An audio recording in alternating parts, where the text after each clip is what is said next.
Sometimes it doesn't matter how long ago you read a certain book, you just can't stop thinking about it. That, my friend, is a good book.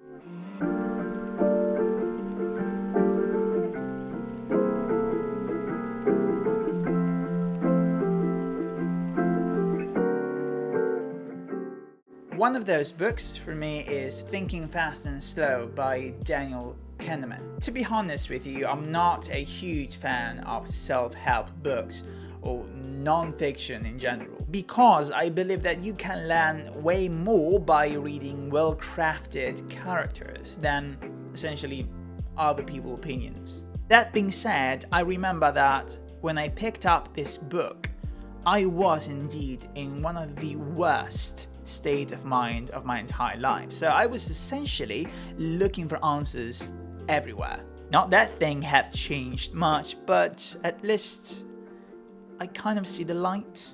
The book makes a fascinating distinction between System 1 and System 2. System 1 is generally the automatic, emotional, very quick, fast. System 2 is slow, deliberate, and logical. Essentially is a different way to distinguish between instinct and rational thinking. The reason why this concept shocked me was not because it was new information. We already know that there is this distinction between the rational part of our brain and the emotional one. The main takeaway for me, something that I kind of unconsciously apply every single day, is the fact that System 1 will inevitably take over first in everything you do in life, and it will push you towards very quick and rational decisions based on patterns recognition. It's very good in daily tasks because, everybody knows that you shouldn't spend more than 2 milliseconds when it comes to choosing what you're going to have for breakfast. The key here is to catch yourself relying too much on instincts in a situation where stopping for a second and thinking about the problem would be a much better option instead. For instance, in situations where stakes are high when solving complex problems at work, stuff like that. This helped me a lot because even though I had a pretty creative mind and, stream of thoughts, I'm still very introspective and analytical in everything I do in life. Essentially, I've learned to be aware of both systems and to understand which one is which, and also to let them do their work.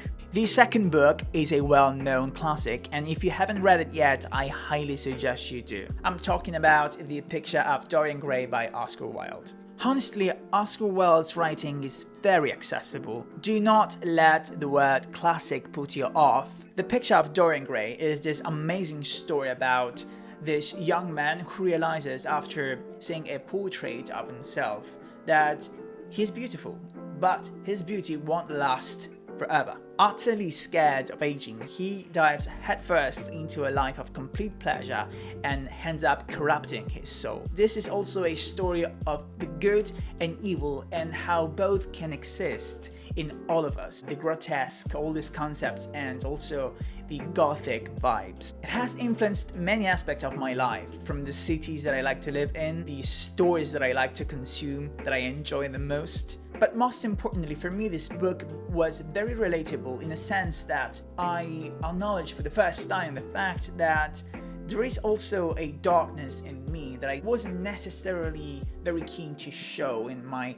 everyday life. It's very odd to say, but I tend to lean more towards the darker side of the equation, like a 70-30 ratio, if you know what I'm saying. But I think that as long as you have some self-awareness that stops you, then you're good to go. I think that you should not only embrace, but also show the darkest shades of your personality, because you cannot please everybody. And at the end of the day, life is short, so why would you?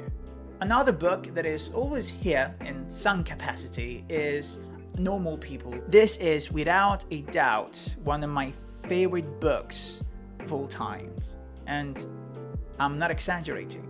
As you may have already guessed, I am incredibly drawn to psychological complexity and flawed characters, and this is a good example. And the reason for this is because flawed characters are relatable, are real, are tangible, and you can kind of understand where they're coming from sometimes. Normal people follow the story of Connell and Marianne as they transition from high school life to university lifestyle, and how their relationship is affected by these changes, and they go from love to friendships and such. Simply put, this is a story of miscommunication. But what is interesting is that this book shows you how sometimes people can affect one another in their lives in a very deep and meaningful way without even knowing it. And also, I probably fall into that category of people who started fantasizing about how life would be like studying at Trinity College Dublin.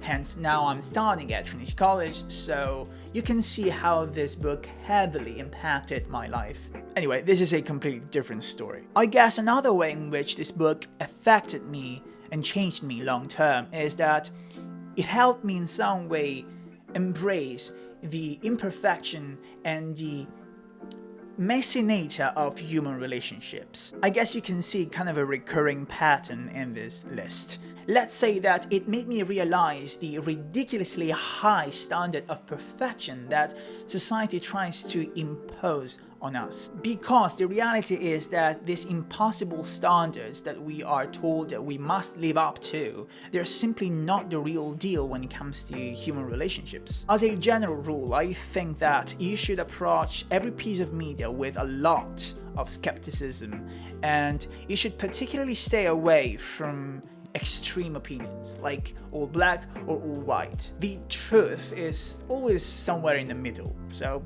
keep this in mind. One of the main reasons why I really enjoyed this book was because it's not based on romantic love. I'm not a huge fan of romantic love and happy endings because I think that romantic love, the way we know it, just doesn't exist. It's all marketing.